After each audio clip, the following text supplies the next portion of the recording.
Hola, ¿qué tal? Buenas tardes a todos.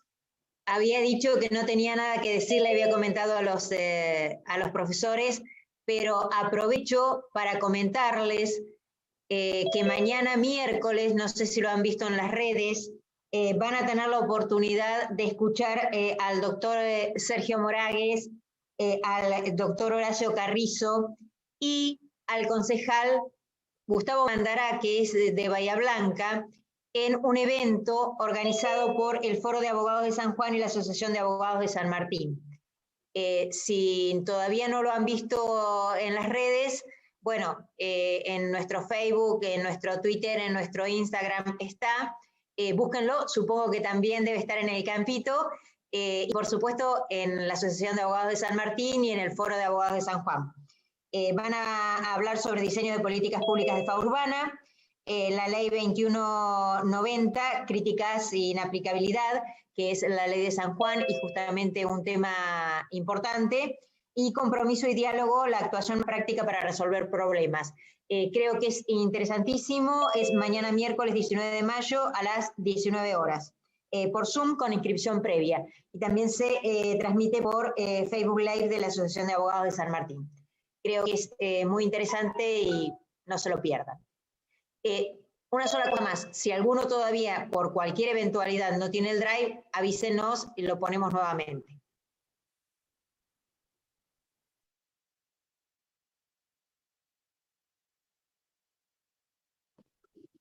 Hola, buenas tardes a todos. Bueno, yo estoy en compañía.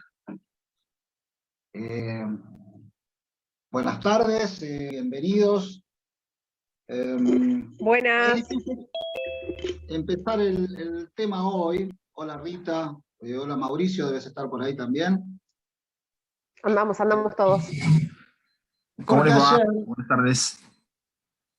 vamos a tener que dedicarles un poquito, algunas pequeñas palabras, por lo menos a la actualidad. Ayer yo por lo menos me desafortunaba con la noticia de que en la ciudad de La Plata que sacaron una resolución, Sonosi, la directora de Sonosi sacó una resolución creando un registro de animales peligrosos, le hicimos la crítica en redes, sobre todo por el concepto inútil, vacío, abstracto, por no mirar la realidad en la que la peligrosidad de un animal está dado por la conducta y no por su y por su temperamento y no por su condición de raza. Y cuando las cosas parecen que no podían ser peor, nos encontramos con el video de un señor, como cuando decimos, Peligroso, ¿no? afirmando que el único ser peligroso es el humano, rematando a tiros a un animal indefenso que mientras lo mataban estaba moviendo la cola. Una conducta aberrante que esperemos que tenga un castigo que sabemos que para nuestra ley nunca alcanza, me parece, a hacer justicia, pero bueno, por lo menos que se le aplique un proceso penal y que tenga una condena. Con respecto a esto, ¿quieren agregar algo, chicos? Mauricio, Rita. Eh, no sé si vas a, si vas a, si la idea es ahora tocar algo sobre el tema de estas normas estigmatizantes em, pero si hay algo para decir, digamos, es que digamos, no es casualidad y otra vez lo tocamos como con la 14346, ¿no? No es casual que sea un año electoral, por ejemplo, y que haya proyectos de ese tipo en el Congreso, digo, no es casual que aprovechen las coyunturas. Yo lo puse el otro día y lo dije desde el dolor, porque no hay duda de que hay víctimas humanas también, o sea, las personas que sufren una mordida o que terminan con graves lesiones, ni hablar cuando hay una muerte en el medio, son tan víctimas como el animal que fue tratado de una determinada manera. Yo estaba viendo algunas aristas que se desprenden de esto y la verdad es que cuando uno empieza a querer crear, la verdad que el camino de la inventiva esto da para hablar mucho y después seguramente vamos a tocar más profundamente estos temas, pero me estaba acordando y me puse a releer y a sacar nuevos apuntes de los que ya había sacado de las sentencias de La Plata, por ejemplo, de la sentencia del Tribunal 4 de La Plata, que condenó por homicidio simple con dolo eventual, y la de casación que confirmó esa condena a una persona que tenía un pitbull. Bueno, se habló mucho ahí en esas dos sentencias del tema de las razas potencialmente peligrosas y la ley provincial. Otra sentencia que fue creo que del año pasado, del 2019, en Córdoba, donde una persona utilizó dos personas, en realidad utilizaron dos perros, un Rottweiler y un Dogo, y la condena a las personas humanas fue por haber utilizado armas impropias, haciendo hincapié en que los animales son cosas, entonces pueden ser armas. Este tema de los animales potencialmente peligrosos abre un montón de aristas que tienen que ver con lo jurídico, con lo judicial, tienen que ver con lo sociológico, tienen que ver con lo normativo, tienen que ver con todo. Y lo último es el tema de la defensa, por ejemplo, los animales que defienden su lugar, defienden su territorio, que las personas los tienen ahí, incluso para eso, con esa intención, terminan lastimando a un ladrón. El ladrón tiene defensa, el propietario tiene defensa y el animal termina muchas veces sacrificado. Digo, solo para tocar algunos temas que se hablan con esto de las razas, ¿no? Las razas potencialmente peligrosas, que se mira la coyuntura y no se mira Regina nombraba recién, y es lo último, 3 segundos, Regina nombraba recién la ley 2190 de San Juan. Esa ley se sancionó en diciembre del año pasado. Algunos tuvimos la oportunidad de opinar, simplemente de opinar en un trabajo, en un proyecto que se quiso hacer, que se hizo, digamos, para poner en paralelo a los proyectos que venían desde los diputados. Los tres proyectos desde los diputados eran más o menos lo mismo, regular la raza potencialmente peligrosa, y lo que tratamos de hacer desde un grupo era poner el acento en los incidentes y no en los animales. Va a llevar mucho más trabajo, es mucho más trabajo para la autoridad de aplicación, hay un montón de cosas para tener en cuenta, pero entendimos que aún de las formas o era uno de los caminos por ahí viables o legítimos de realmente ir a lo que hay que ir, al problema, y no registrar perros, hacer listas, obligar a chipear, poner impuestos indirectos y terminar con el abandono y la matanza de perros, que es con lo que terminan estas leyes generalmente.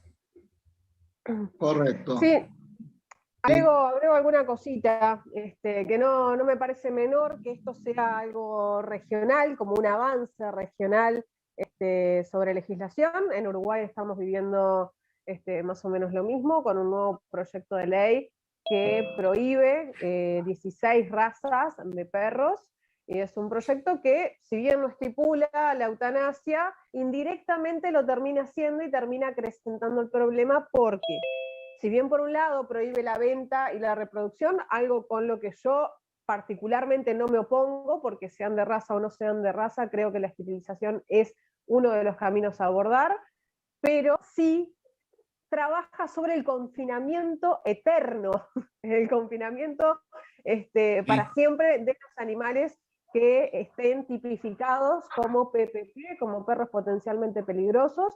Es una tipificación que hay que revisar, es una forma de llamarlos que ya está cargada valorativamente con una mirada hacia los animales por su cuerpo, y esto es algo que nosotros tenemos que visibilizar en torno a que no se trata de cómo sea cada uno, sino de la educación que se les dé, la sociabilización. Estos proyectos que pretenden tener a los animales recluidos por siempre, en general terminan acrecentando el problema, porque frente a un escape tenemos animales con una potencia física muy fuerte, que van a estar ansiosos y seguramente no sociabilizados, y puedan sí llegar a generar situaciones muy tensas.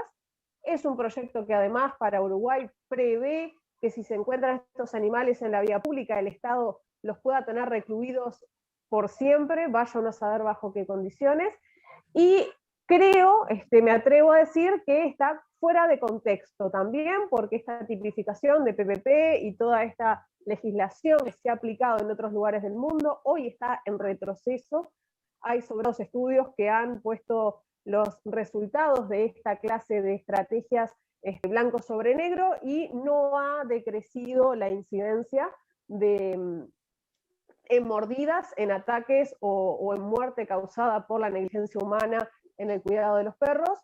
Y sí hay otros factores a los que hay que atacar, como por ejemplo, si estos animales son animales que conviven en familia o son lo que se han llamado animales residentes, o sea que están afuera, animales que no están sociabilizados, que no tienen contacto con los humanos, que están a la cadena, que son usados como guardia. Ahí sí hay una incidencia, y no específicamente la raza del animal. Pensar en términos de raza es retroceder un montón, hablemos de la especie que hablemos, y hay muchísimas cosas que pensar, mucho que discutir. Creo que vamos a tener esta instancia como para abordar específicamente este tema, así que bueno, básicamente comentarlo, que por este lado seguimos lamentablemente en la misma línea.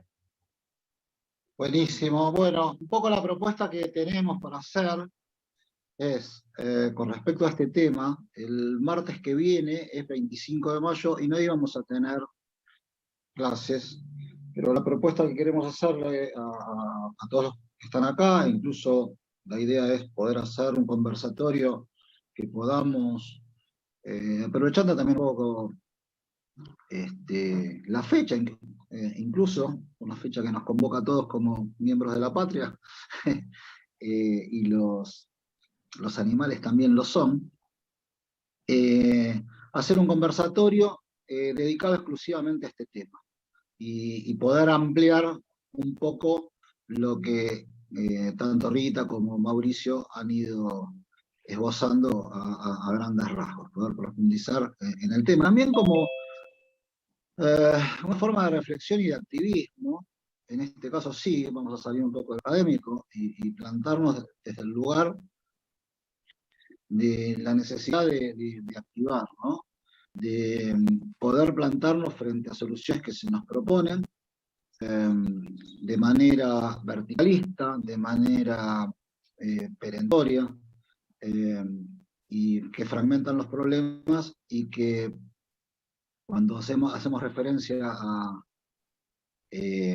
ciertas hegemonías en el dictado de políticas y de leyes y demás, nos estamos refiriendo precisamente a esto.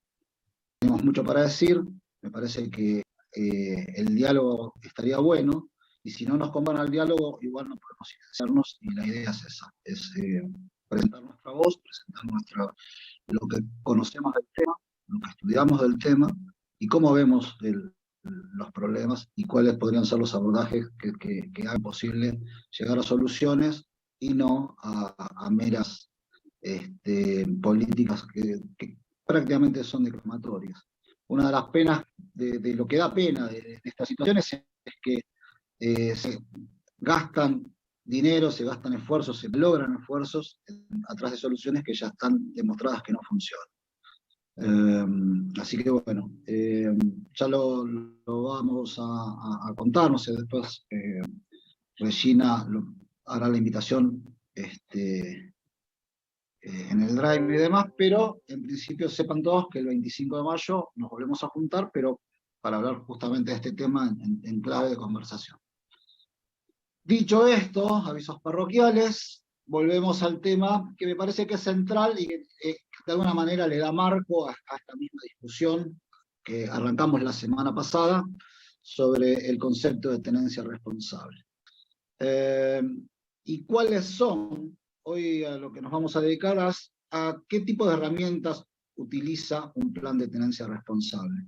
¿Y por qué pongo tanto énfasis en este tema? Porque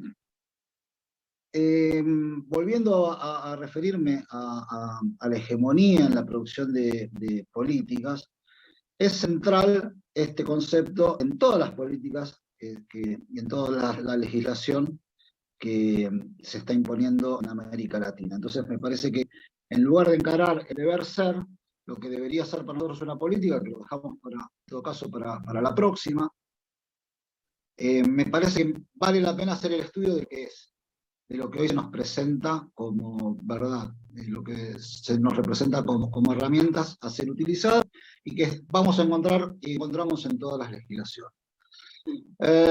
¿Cómo surge el tema de tenencia responsable? Hay muchas cosas para decir. Lo primero es que ¿cuál es el problema para la tenencia responsable que plantea la fauna urbana? Y de alguna manera el título nos da una pista. El problema son los perros de vida libre.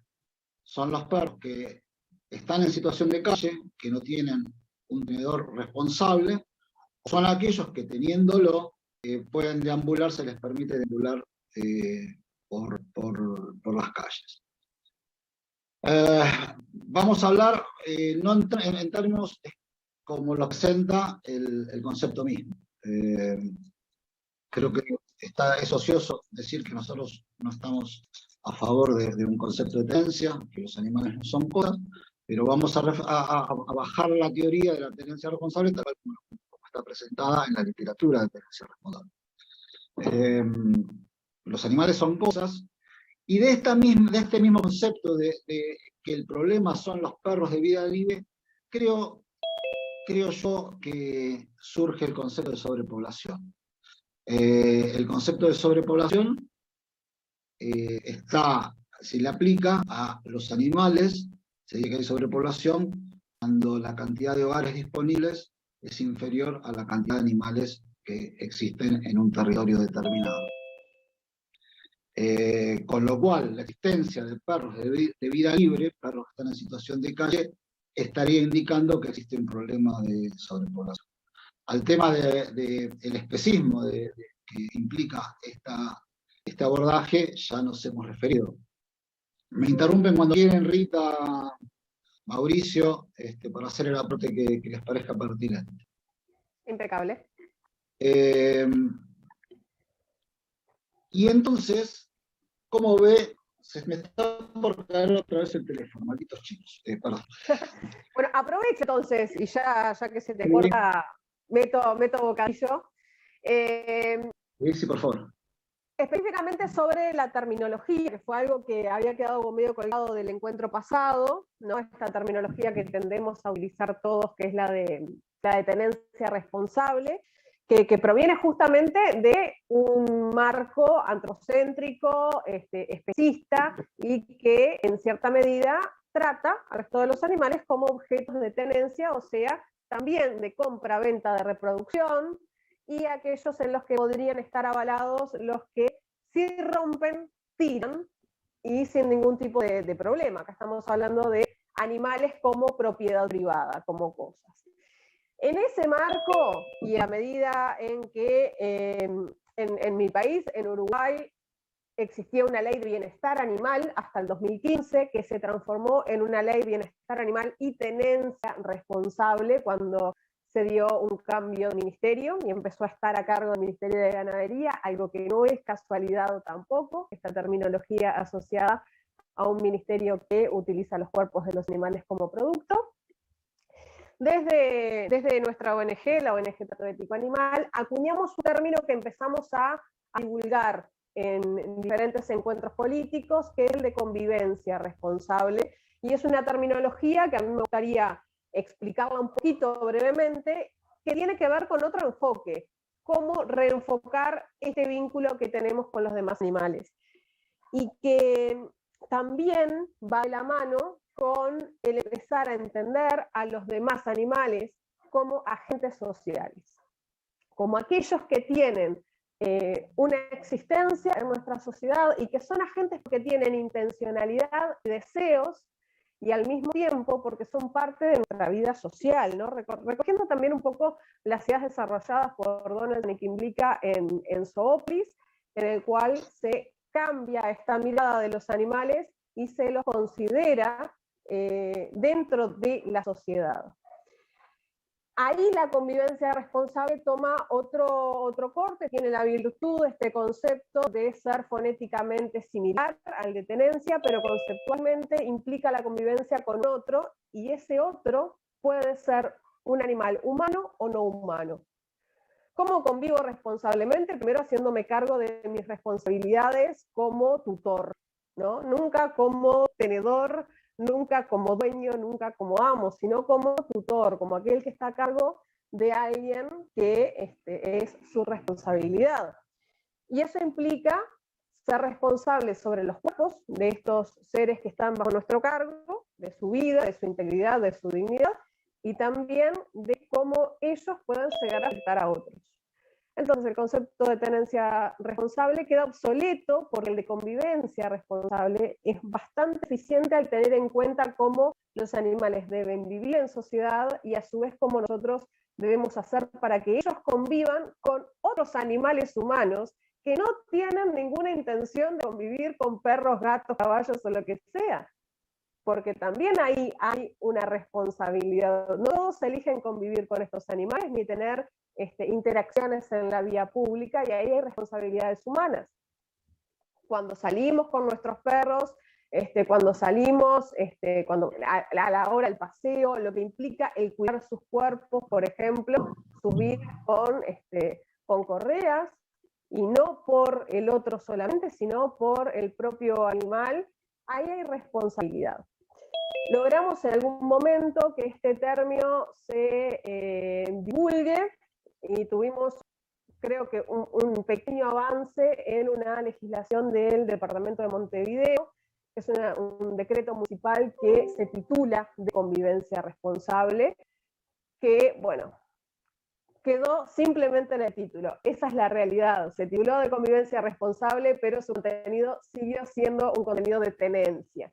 Pero bueno, la terminología va por lo menos replicándose ya en los medios de comunicación. Cuando se habla de este decreto, se habla de convivencia responsable, y de a poquito se va como tratando de ver esto, ¿no? Bueno, convivir con otro implica que este otro es un alguien del cual nosotros tenemos la responsabilidad de cuidar, y no es de tenencia, porque no es un objeto del que nos podemos deshacer y al que podemos intercambiar por otro.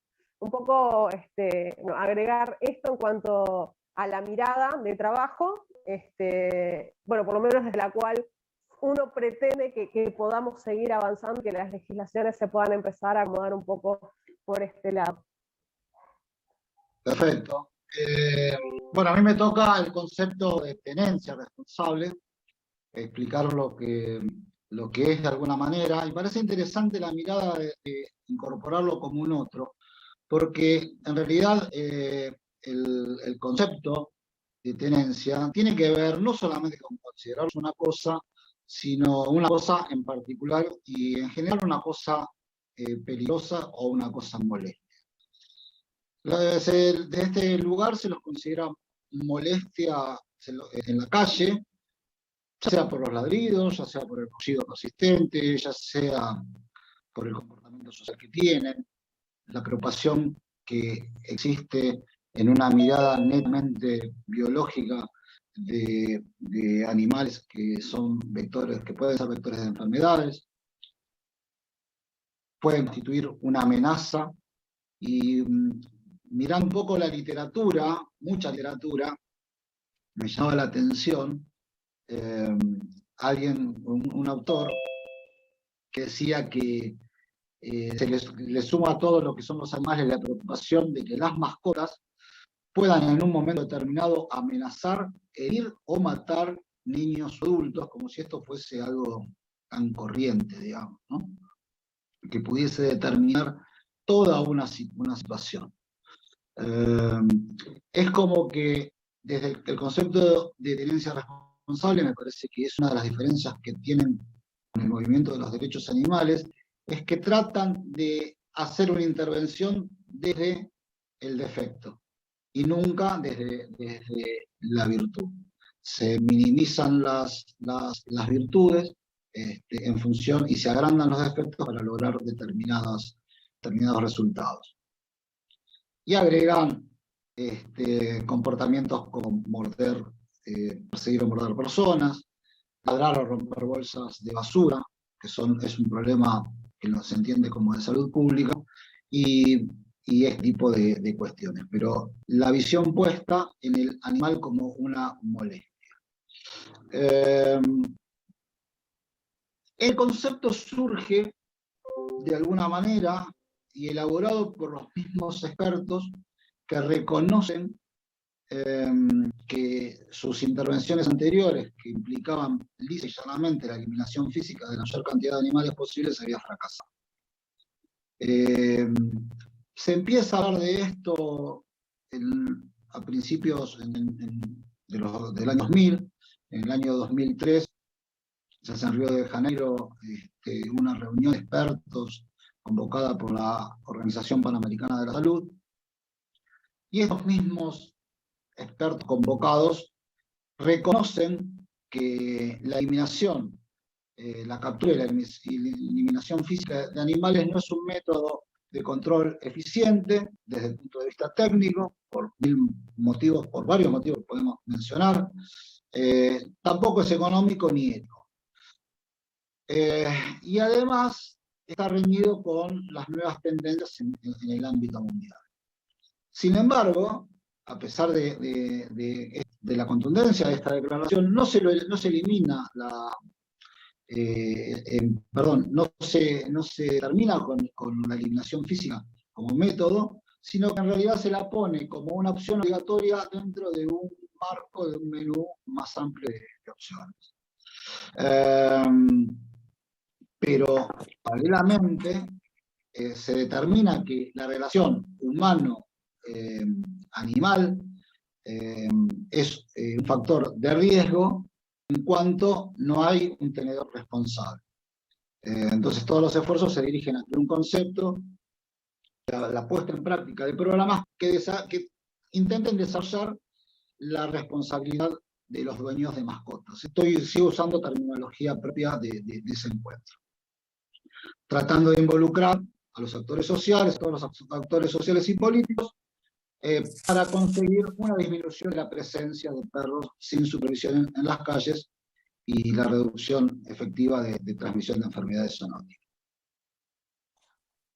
Entonces, el manejo de la fauna urbana, los planes de manejo de fauna urbana desde el punto de vista de la tenencia responsable, va a estar siempre compuesto por dos elementos. Uno que es una estrategia de control y el otro que es en sí mismo la estrategia de tenencia responsable. En cuanto a la estrategia de control, el protocolo recomendado consiste en 4 etapas. En primer lugar, la captura y retirar a los perros de la vía pública, ya sea zona rural o urbana, para trasladarlos a caminos municipales. La política de encierro de cuarentena, de Pereira. Si se determina que ese animal tiene dueño, corresponde aplicar una multa. Si no lo tiene, o si al momento de poner una multa el dueño decide abandonarlo por no pagarla, que es algo muy común, es uno de los grandes problemas que presentan esta forma de intervención, lo que hay que hacer es realizar una evaluación física, clínica, por profesionales veterinarios para diagnosticar lesiones, patologías, un examen de conducta para ver si es un animal agresivo o no, si se encuentra apto para ser adoptado o si es un animal peligroso.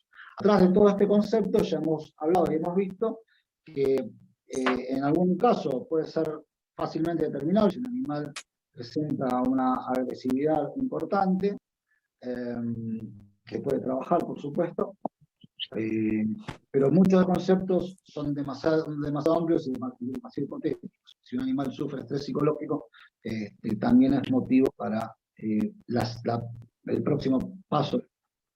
Si se lo considera adoptable, apto para adopción, se lo pone en adopción, al menos por un tiempo determinado,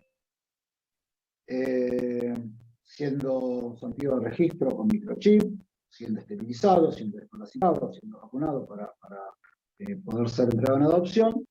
Y en el caso de no aprobar la evaluación técnica, se debe aplicar la eutanasia por un médico veterinario. Respecto al segundo elemento de tener responsables, siempre que hablemos de estos planes, este es un poco la política de actuación, ¿cierto? Es prevenir el problema de perros de vida libre. Y en ese sentido se trata de crear programas educativos con el fin de que coincidan las ideas de la gente con este deseo de como un animal que está en situación de calle como un ser peligroso y que merece ser eliminado.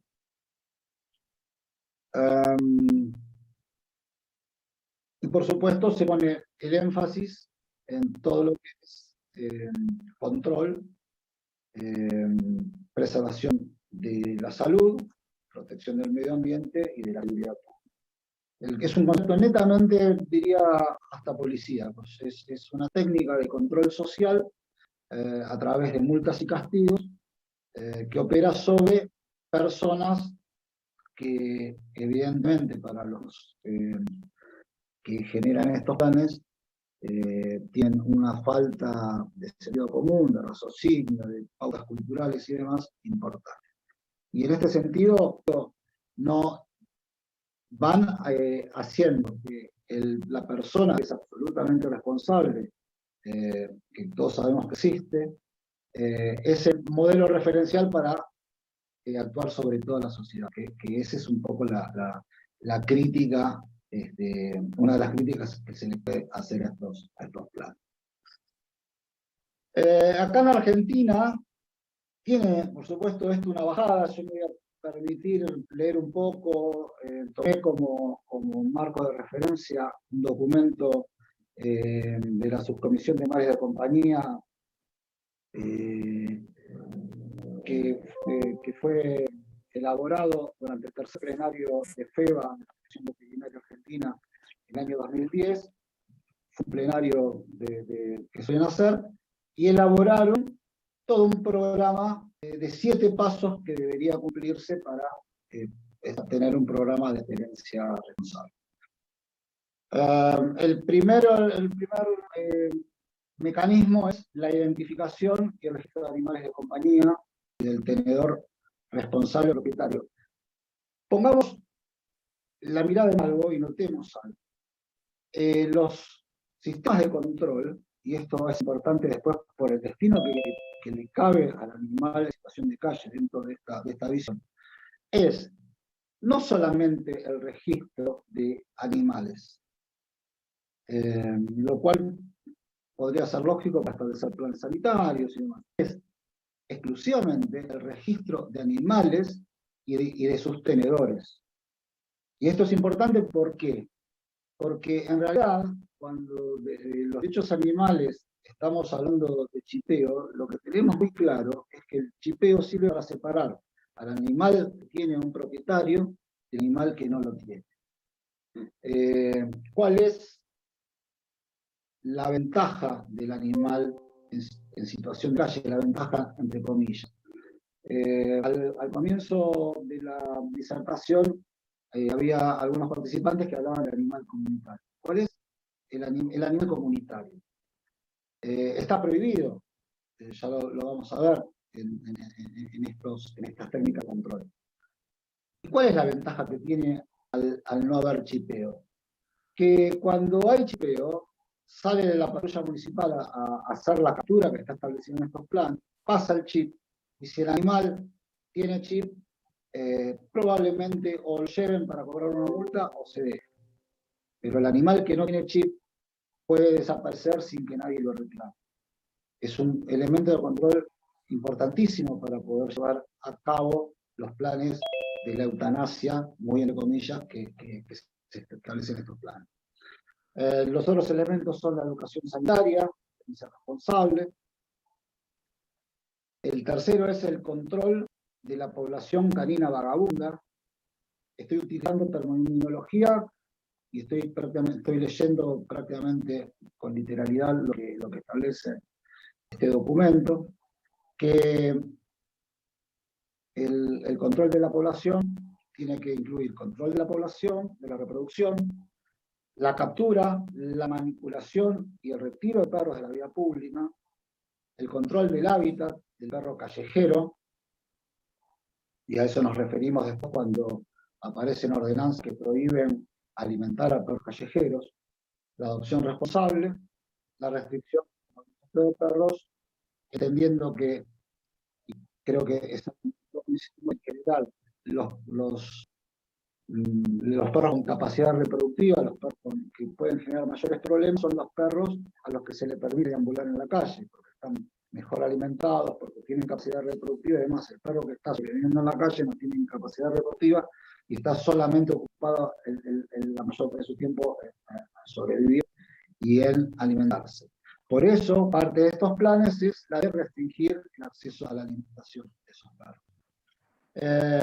Después, el cuarto elemento sería crear normativas específicas respecto a la variedad de temas: crianza y venta, refugios y albergues, guarderías y pensionados, establecimientos veterinarios, aviadores, paseadores, entidades y asociaciones que emplean nutriadores, exposiciones, tenencia de perros para personas con discapacidades visuales, auditivas, motrices, de asistencia, la tenencia de caninos potencialmente peligrosos, el control del medio ambiente, riesgo sanitario, sanción y faltas a los infractores.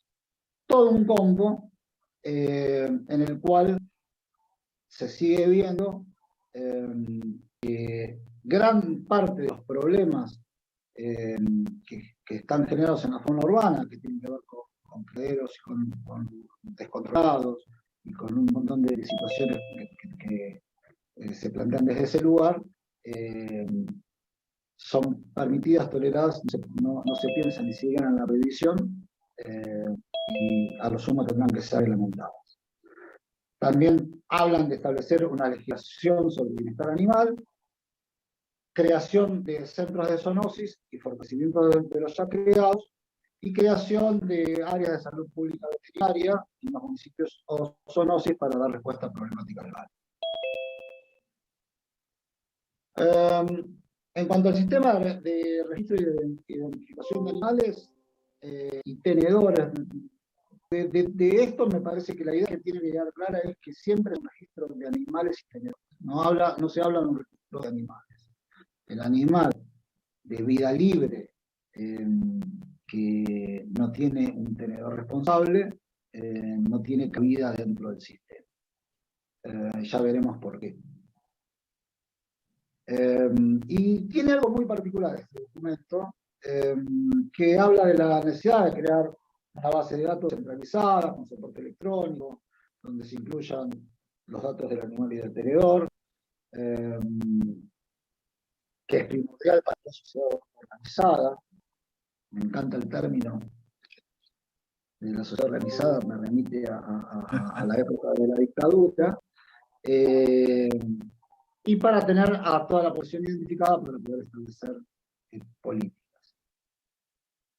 Pero lo notorio del documento es que habla de que reporta un sinnúmero de beneficios para los propietarios.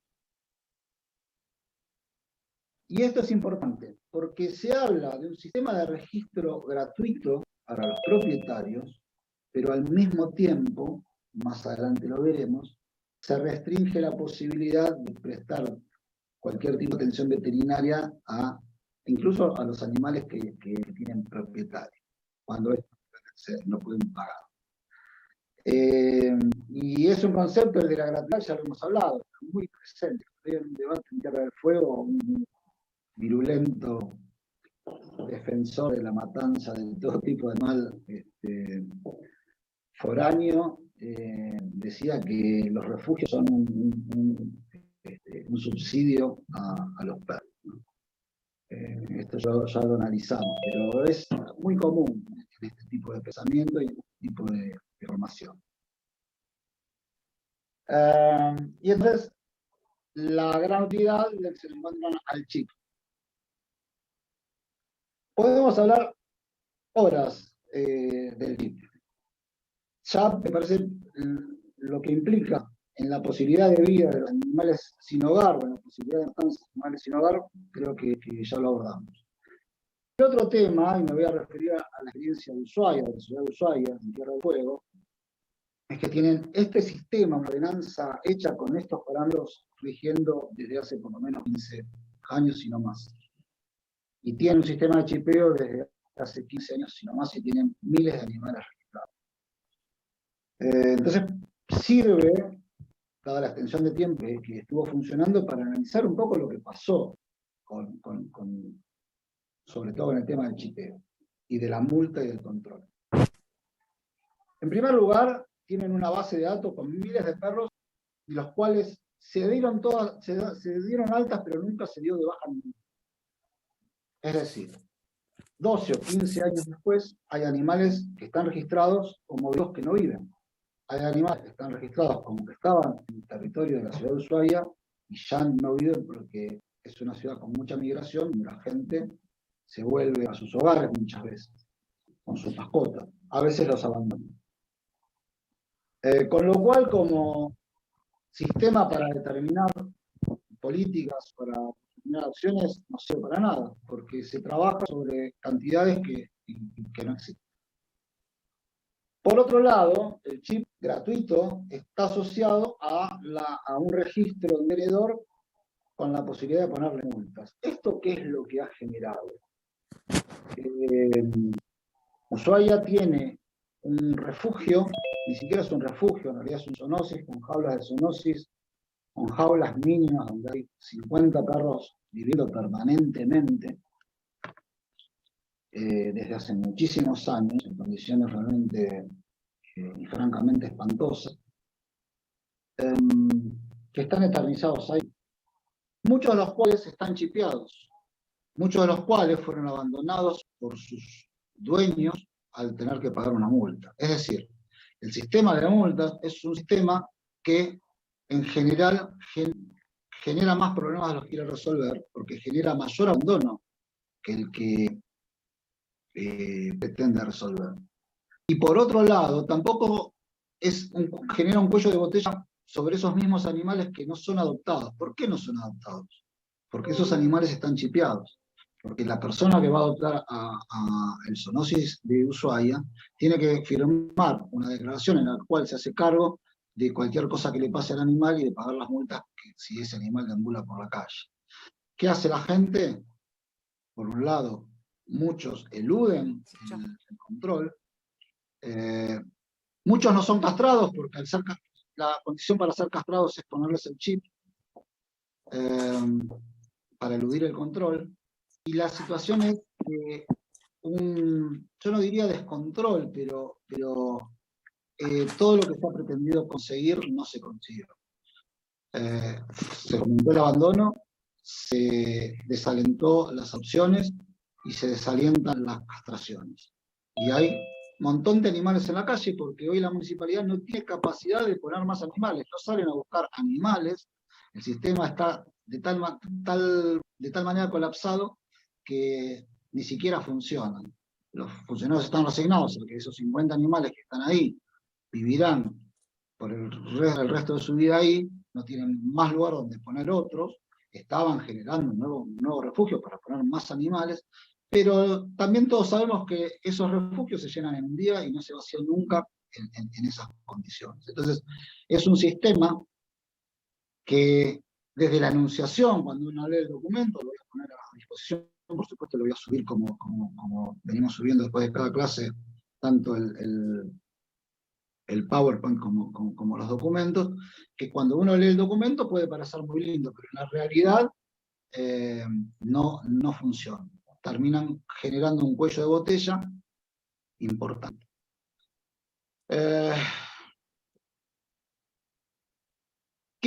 ¿Cuál es el elemento central de estos planes? La prohibición del perro callejero.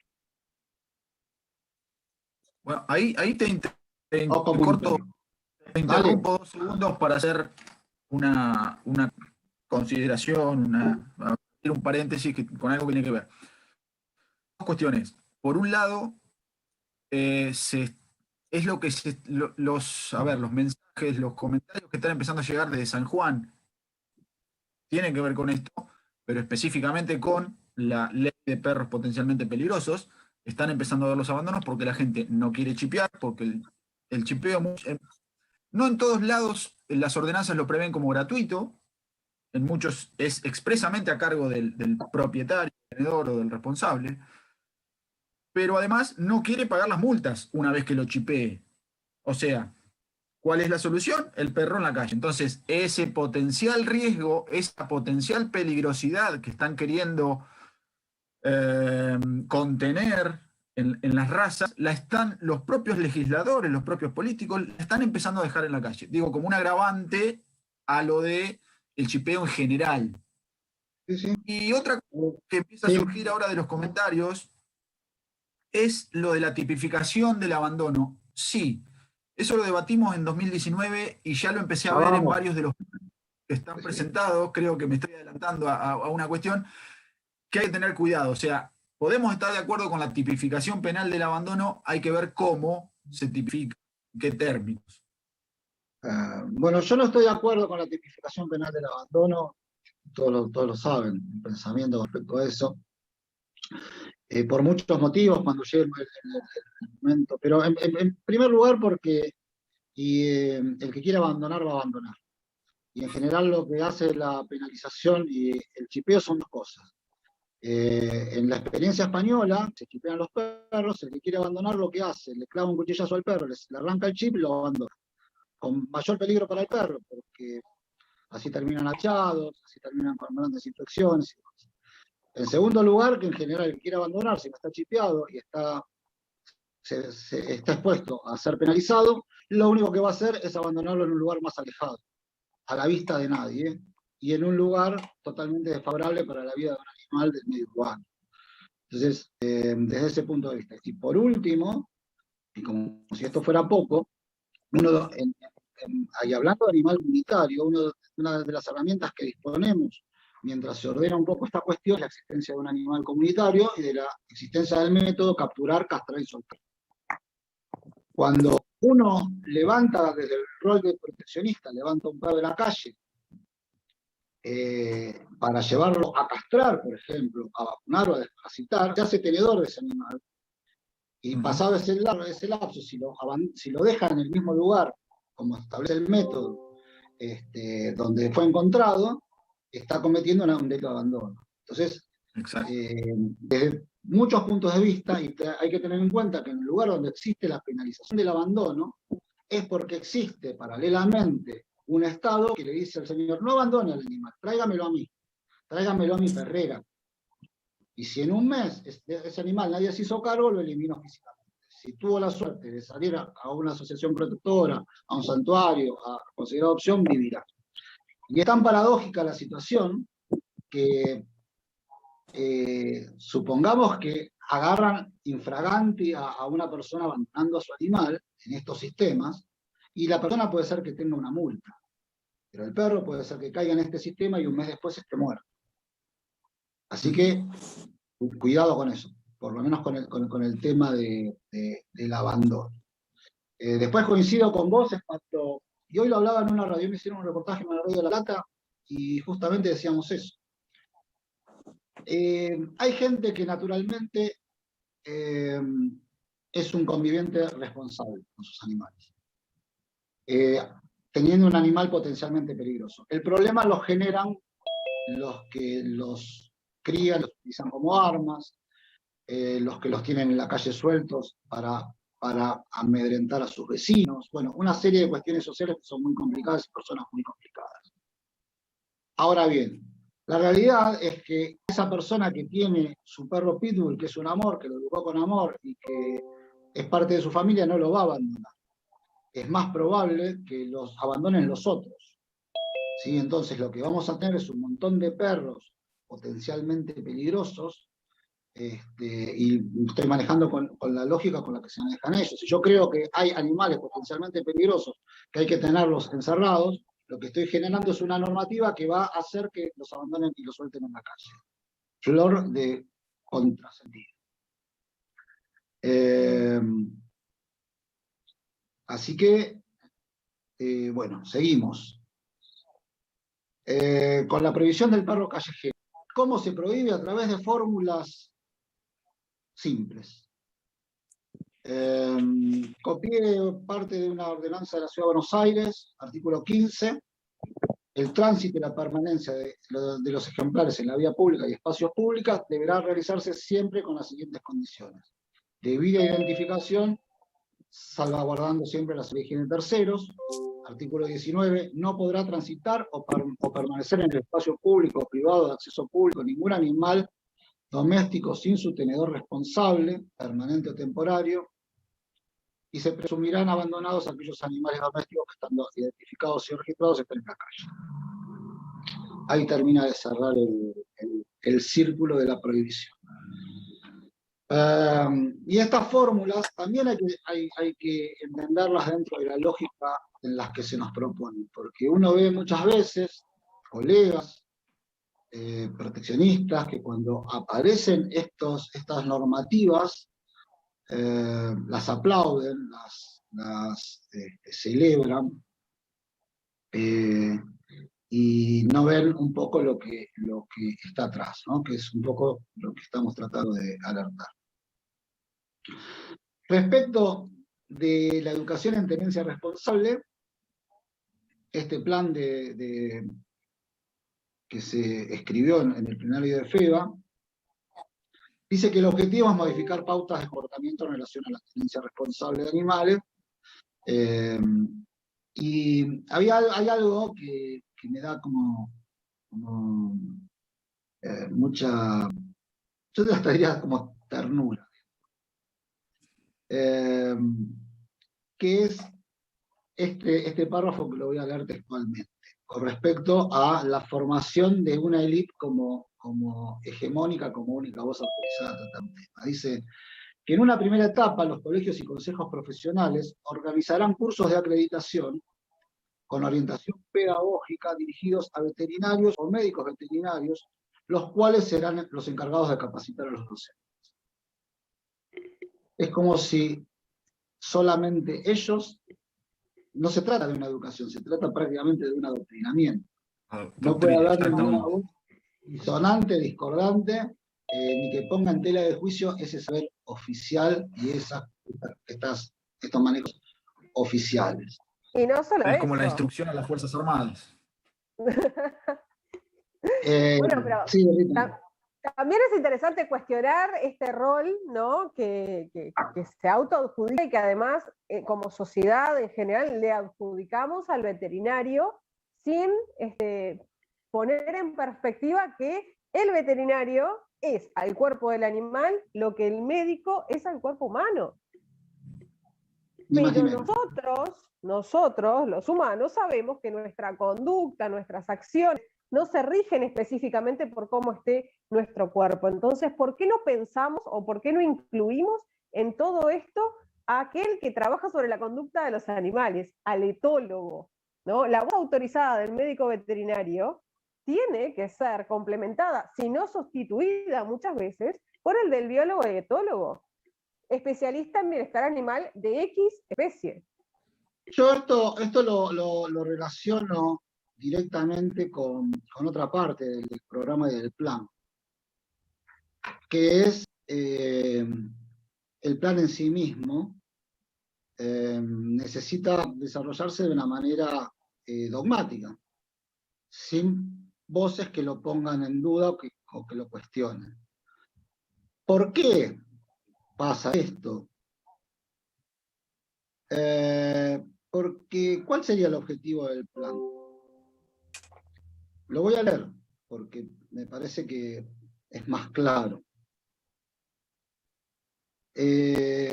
Entendiendo por tenencia responsable, es un plan que va a educar en tenencia responsable, entendiendo por tal, la condición por la cual una persona tenedora de un animal asume la responsabilidad de brindarle bienestar, según lo establecido por la WISPA, evitando el riesgo que pudiera generar como potencial agresor o transmisor de enfermedades a la población humana, animal y al medio ambiente.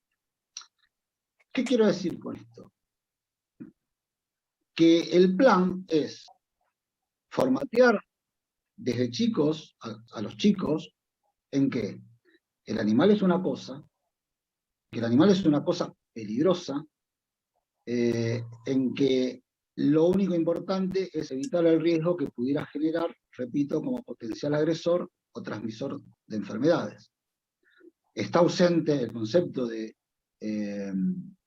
salud animal per se para los propios animales, está ausente el concepto de ser sintiente, está ausente el concepto de otro, está ausente todo lo que se considera valioso hoy en día en relación a los demás animales.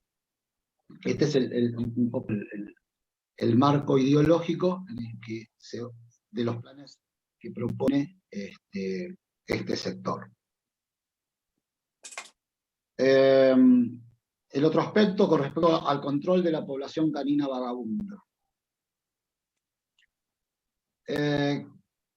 Interesantísimo esto. Habla de promover sistemas de esterilización quirúrgica de hembras y machos, exclusivamente dirigido a perros sin dueño o a tenedores de bajos recursos.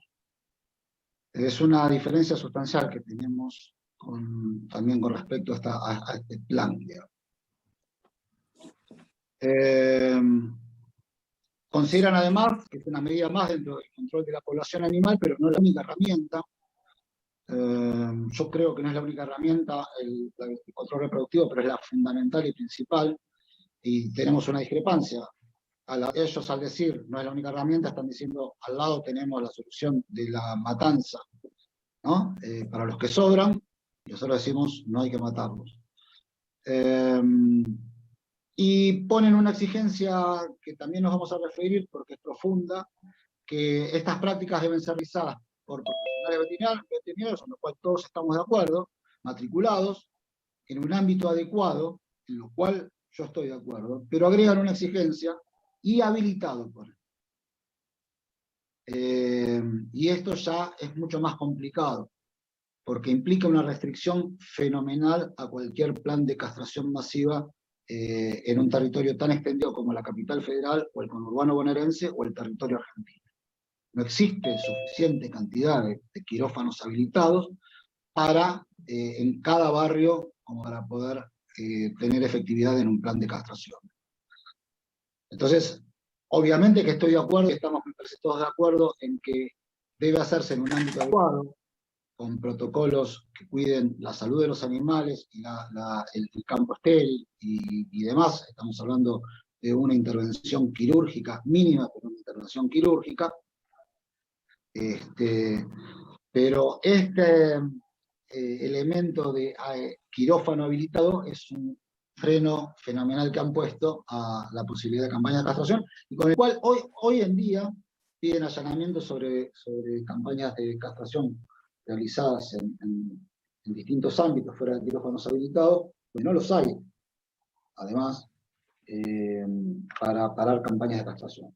Y si se acuerdan, me parece que en la primera clase mencionamos, me gusta mucho la ley mendocina, en ese sentido, porque que es muy parecida a la 13879 nuestra, nada más que tuvieron como el criterio de poder establecer en la misma ley que las campañas de castración se pueden hacer en distintos lugares comunitarios. Por otro lado, sí le quiero hacer una crítica al concepto de que la campaña de castración tiene que estar restringida a tenedores de bajos recursos o a animales sin hogar. Por supuesto que tiene que estar destinada a ellos, pero no puede estar restringida para el resto de la población. ¿Y por qué no tiene que estar restringida? Y me parece que es algo que siempre va a estar en el tapete y va a estar en la discusión, por lo menos cada vez que me tocó discutir con representantes de los colegios veterinarios, en algún ámbito siempre surge este tema.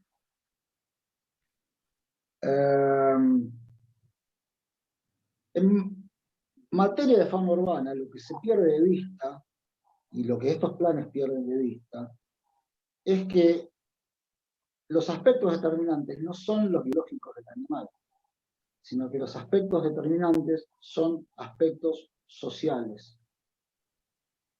Y para hacer una enumeración, gente que migra del campo a la ciudad que trae sus costumbres, falta de educación, la pobreza, la falta de higiene, el contacto estrecho entre humanos y animales en ambientes insalubres, las deficiencias que tienen muchísimos barrios en el saneamiento básico. Lo que estamos diciendo es que Amor, disculpa, porque justo agarro el teléfono y te corté sin querer, por eso fue. ¿A mí me cortaste? No. Estamos diciendo que es un tema de salud, pero estamos diciendo que es un tema de salud que sucede en condiciones sociales y económicas no equitativas. Desde este punto de vista, la atención a poblaciones vulnerables, por supuesto que es fundamental. Ahora, esa atención a sectores vulnerables no se compadece, por ejemplo, con la exigencia de un quirófano habilitado adentro de una villa, por ejemplo, de un barrio de emergencia, de un barrio marginal.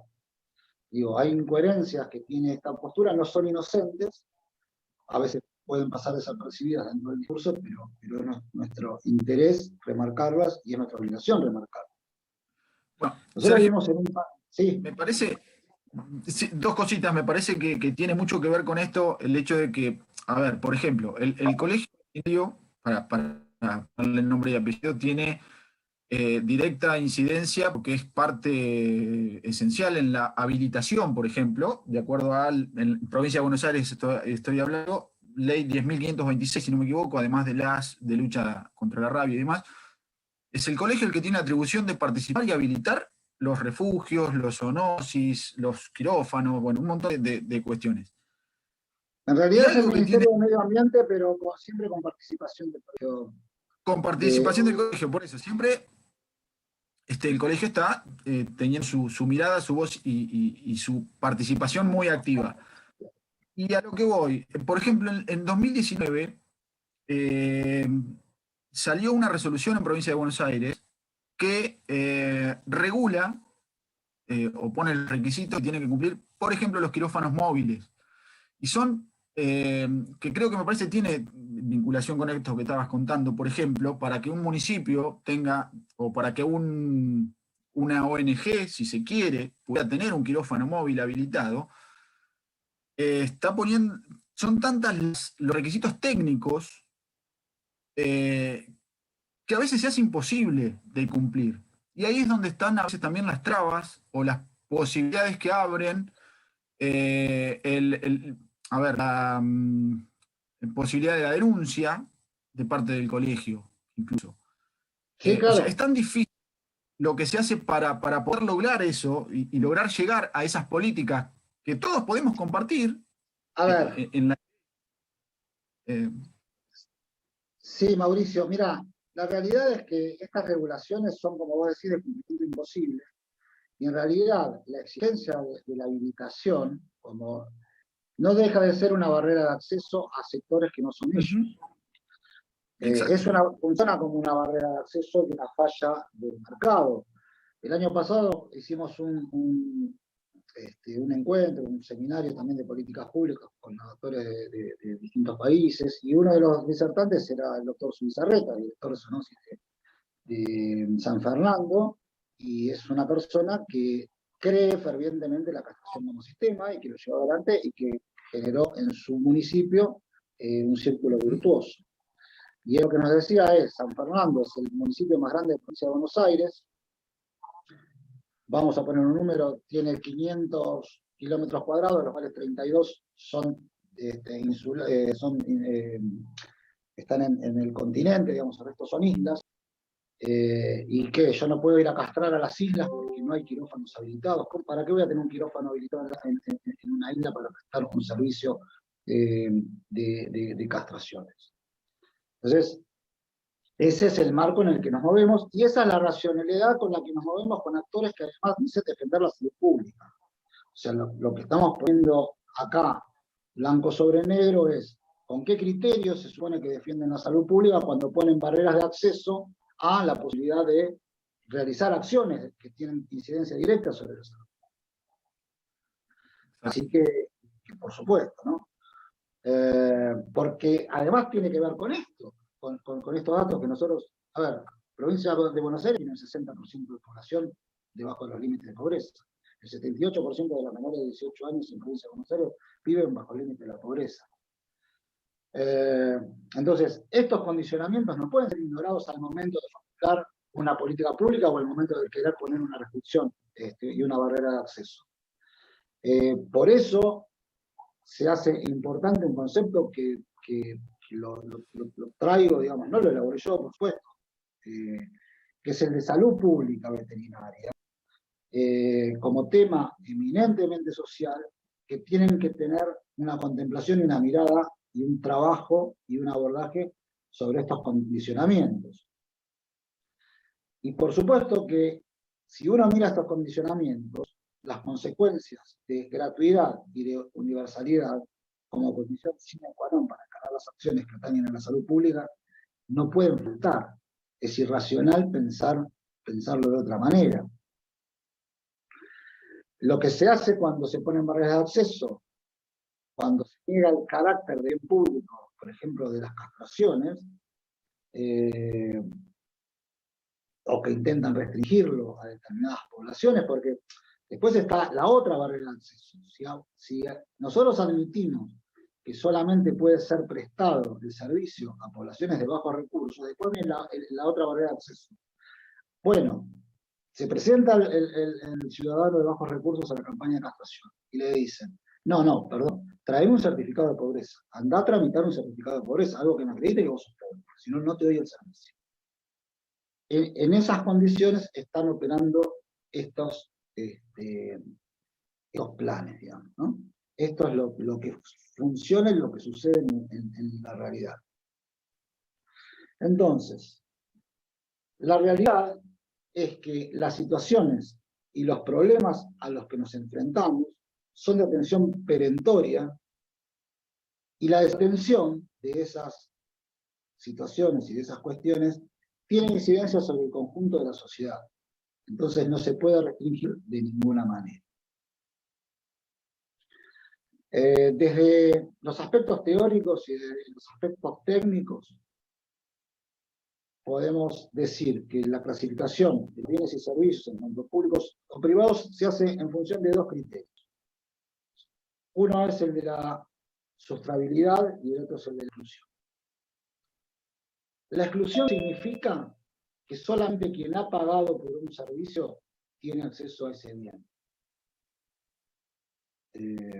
La luz, la atención veterinaria, por ejemplo. Eso es lo que se pretende desde el sistema de los colegios veterinarios. Que solamente tenga acceso quien ha pagado, que tenga acceso a ese bien. Y esto lo voy a justificar después con más partes del documento.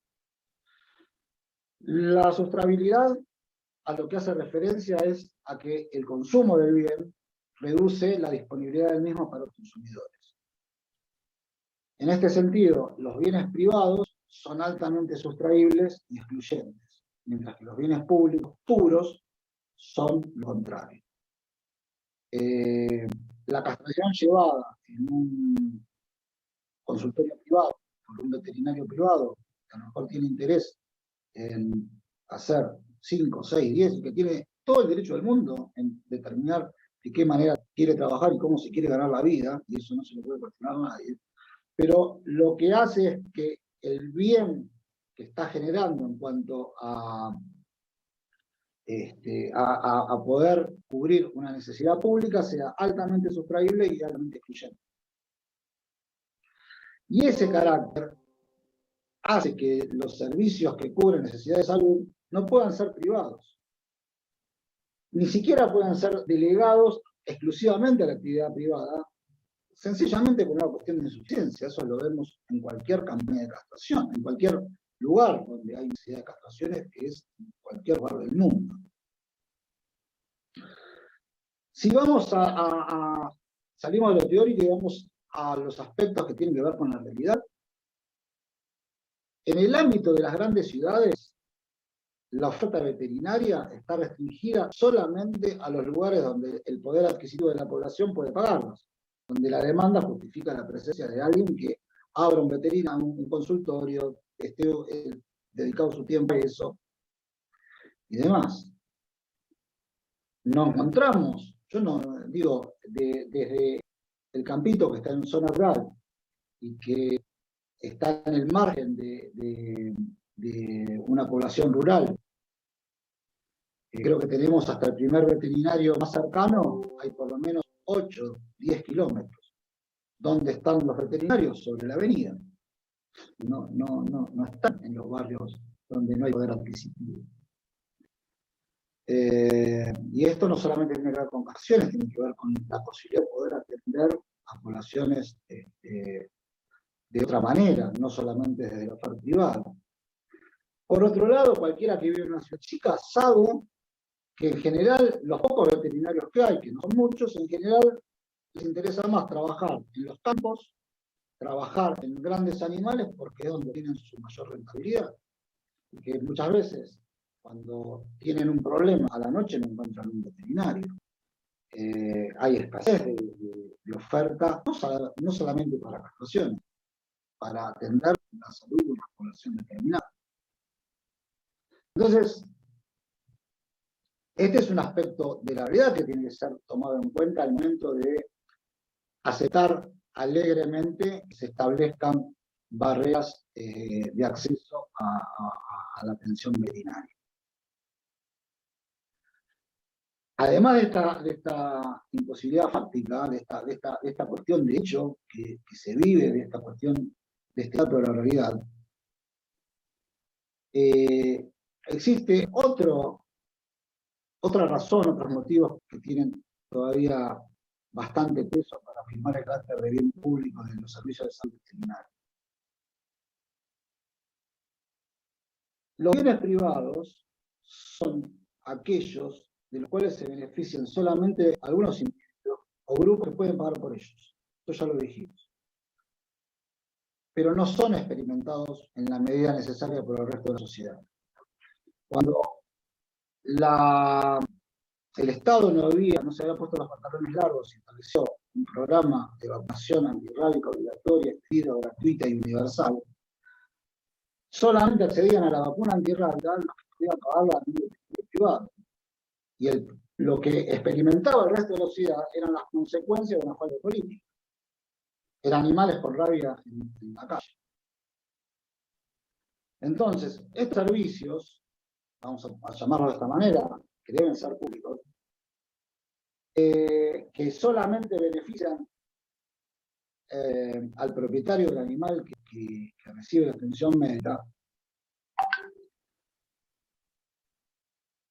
no pueden funcionar de esta manera. Solo la castración, la vacunación, la desparasitación, son una necesidad pública porque los problemas que genera la ausencia de estas acciones recaen y repercuten sobre toda la sociedad. Lo pueda pagar o no lo pueda pagar, aún recae sobre el que lo pudo pagar.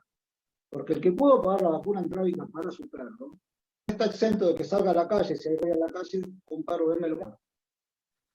Entonces, esta visión de poner reglas de acceso y restringir a la actividad privada solamente el tema de salud pública no es de ninguna manera defiende la salud pública. Y lo decimos los abogados defensores de los derechos animales, esto es algo, un concepto que hemos inventado en nuestra imaginación afiebrada. La realidad es que no. Yo me voy a permitir leer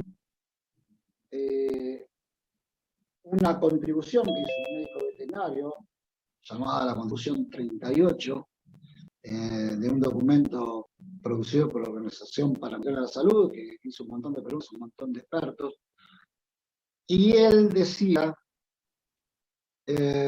permítanme buscarlo, aquellas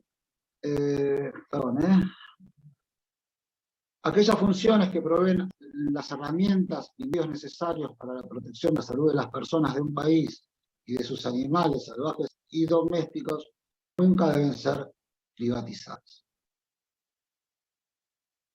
Los bienes públicos, para cerrar esta parte del bien de la salud veterinaria como bien público, que me parece un desarrollo teórico muy interesante y muy necesario para cualquiera que quiera trabajar en políticas públicas.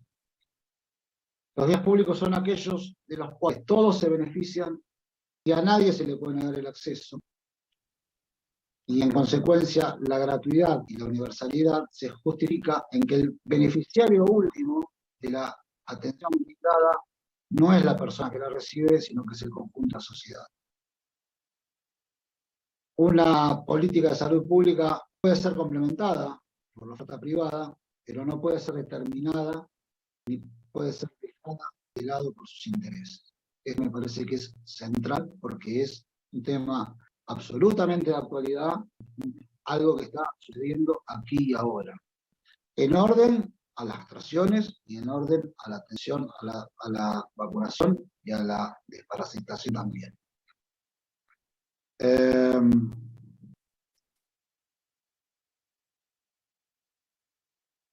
Siguiendo con las herramientas que maneja la tenencia responsable y la prohibición del perro callejero, otro de los aspectos que contempla es la captura, la manipulación y retiro de perros de la vía pública. El plan contempla que los animales sueltos en la vía pública no deben regresar a la misma. Tenencia responsable entonces implica la prohibición del animal comunitario, no solamente la del animal callejero, implica la prohibición del animal comunitario. Ningún animal que no tenga tenedor puede vivir en la calle, puede estar en la calle, puede deambular en la calle. La realidad es que hoy sabemos, hoy hay una situación en la que hay animales que están en la calle porque no son adoptados o porque no hay refugios que los mantengan. Tenemos que acostumbrarnos a convivir con una realidad que es la existencia del animal comunitario. Y es mentira que un animal comunitario no pueda, represente un riesgo biológico. La realidad es que para poder vivir en la calle en condiciones de seguridad biológica, para los que les ocupa ese tema, lo que tiene que tener un animal es estar castrado, que además no solamente va a evitar la reproducción, sino que va a hacer que tenga un mejor carácter, si se quiere. Tiene que estar vacunado y tiene que estar desparasitado. Y hay leyes que contemplan esta situación. Y hay que exigir que se cumplan estas leyes, que por otro lado no se cumplen.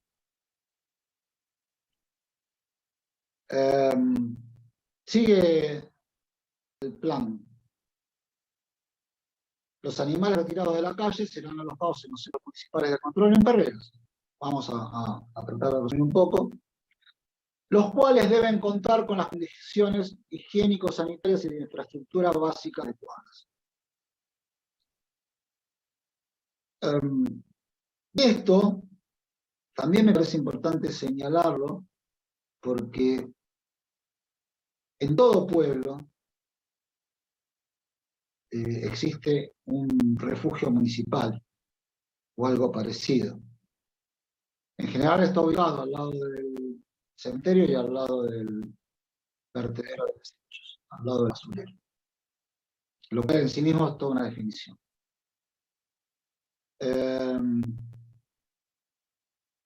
Ahora, de quienes formulan estos planes, yo muchas veces escucho quejas amargas en cuanto a la situación en tal lugar, de descontrol en tal lugar, de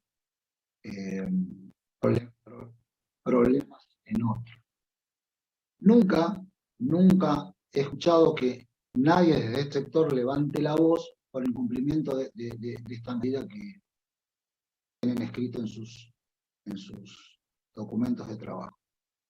Todos sabemos que esos refugios, pseudo-refugios, funcionan en condiciones higiénico-sanitarias espantosas, que los animales pasan hambre, los animales se matan entre ellos, que están todos dirigidos por profesionales veterinarios, que son un espanto. Sin embargo, nunca hemos visto una acción, una manifestación de decir, necesitamos recursos para cumplir con esta parte del plan.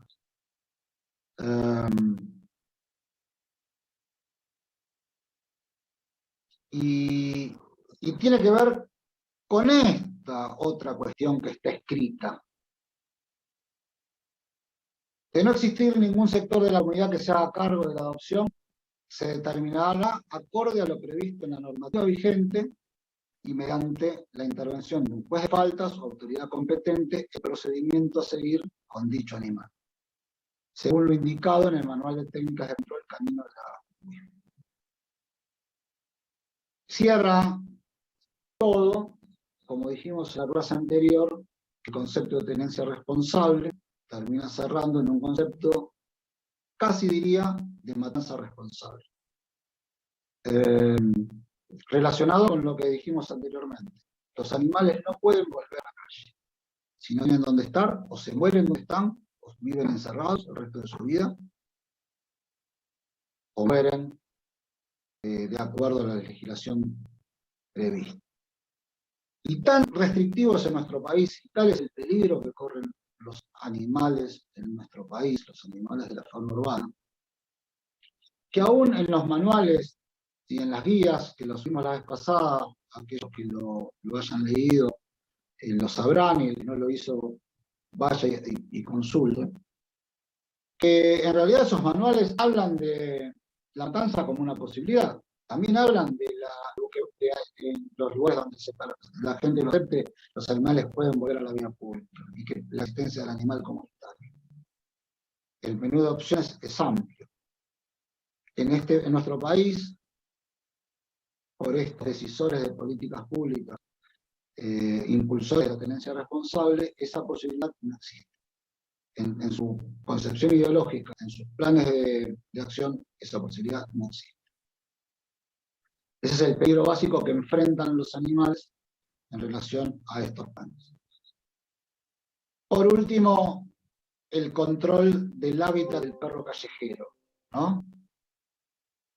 Los municipios deberán trabajar junto con los funcionarios de zoonosis en que los perros no se alimenten, los perros que están en situación de calle o que están en la calle. Y en nuestro país tenemos ordenanzas en ese sentido, que han llegado incluso a pretender prohibir el acto de piedad máxima que puede tener una persona que ve un animal muriéndose, un ser vivo muriéndose, y tiene prohibido alimentar. A mi juicio, me parece que, si lo dejo a Mauricio, por lo menos piensa lo mismo, es algo totalmente institucional, no hay manera de podernos prohibir tener un acto humanitario ante un ser que está sufriendo, un ser vivo que está sufriendo. Absolutamente. La otra parte del plan es adopción responsable, que habla de crear un marco adecuado que promueva la adopción de perros y gatos. En todo este panorama, es contradictorio el concepto de adopción con el concepto de multa, castigo y sobre todo el estado de sospecha. Pero nosotros decimos algo hoy lo hablamos con los animales potencialmente peligrosos, convierten a todos los animales en sospechosos. Y no nos debería extrañar que se opere de esta manera, porque en realidad las leyes de tenencia responsable convierten a cada persona que convive con un perro en sospechoso. Entonces, tan sospechosos somos que estamos amenazados con multas y castigos. Cada vez más altas. Cada vez más altas. Ahora, pasan dos cosas. Y esto es algo que hemos elaborado en mi organización, como organización. Yo, cuando doy charlas a proteccionistas, siempre me asombra que viven hablando del problema de la sobrepoblación, por muchos motivos que ya hemos hablado, pero sobre todo pues se permiten usar la palabra, a relacionar a los animales que quieren entrar en adopción, relacionarlos con la palabra problema. Si uno vive diciéndole a la sociedad que el perro es un problema, que el gato es un problema, que es un problema, es un problema, es un problema, después le dicen, llévatelo a tu casa, lo que están diciendo es llévate un problema a tu casa.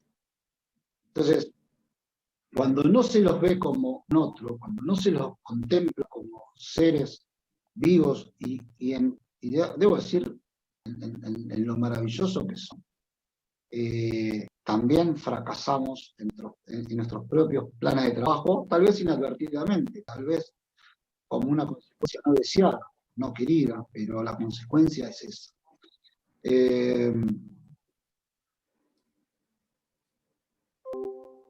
Por último, los tenedores podrán ser particulares, mayores de edad, con recursos económicos suficientes que aseguren el mantenimiento del animal, o en todo caso tienen que ser entregados a entidades legalmente constituidas sin lucro que sean cargo.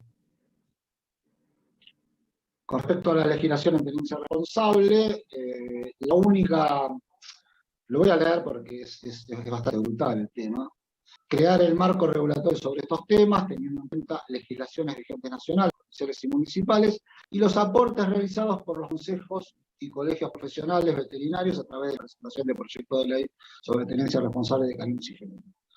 Señores, nosotros como abogados estamos excluidos. La realidad es que en nuestro país, y el gran problema de la corrupción de los abogados animalistas, es que esto funcionó como una norma escrita en piedra. Los únicos que podían presentar y que presentaban de hecho proyectos de ley y a los que fuesen atendidos eran los colegios veterinarios.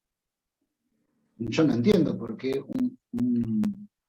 un abogado, cualquier interesado, no puede tener su propio proyecto de ley o presentar su proyecto de ley para ser tenido en cuenta. Pero desde el marco ideológico, desde el marco de trabajo, ya se plantea también esta barrera de acceso. Es decir, la tenencia responsable es una serie de barreras de acceso para mantener el control de un gremio sobre una actividad y sobre un sector de la realidad, empleando conceptos muchas veces contradictorios, incluso entre sí, que no contemplan de ninguna manera otra cosa que los animales, a lo que nos vamos a referir en la próxima clase, más como problemas, como vectores de enfermedades. Siendo y 35, voy a dejar algunas cositas que me quedaron colgadas, que tienen que ver con algunas otras técnicas que se pueden utilizar como métodos impositivos y demás. Lo hablamos. Pero quiero cerrar con algo y es un continuará. El éxito de los programas de control depende siempre de la cooperación pública. La tenencia responsable se paga desde un lugar donde la ciudadanía tiene que ser controlada por medio de activos. Desde el aporte que pretendemos hacer desde este seminario, de lo que pensamos de otra manera, entendemos que hay que encontrar maneras de trabajar en cooperación con la sociedad, de tener la aliada, de trabajar a favor, porque creemos realmente que el éxito de cualquier tipo de programa depende de la cooperación pública. Con esto cierro y seguramente nos estamos viendo el martes. Nos vemos Sí. hasta El martes próximo, bueno, con una jornada particular, fuera de texto, ¿no? Fuera de agenda, pero impuesta por la actualidad. Seguramente Bueno. va a ser bastante jugosa y de mucho debate y muchas ideas. Bueno, gracias a todos. Nos estamos viendo el martes que viene. Antes de que se vayan, les quiero confirmar el tema del 25, que ya les vamos a estar enviando, vamos a sacar algún flyer o alguna comunicación cuando terminemos de cerrar la implementación del evento especial del 25 con esta temática que ya anunció Sergio, Mauricio y Rita. Así que los esperamos a todos. Y sepan que van a tener otros humanos compartiendo estas charlas. Así que nos vemos el martes que viene. Hasta el martes, que pasen muy bien. Hasta el martes.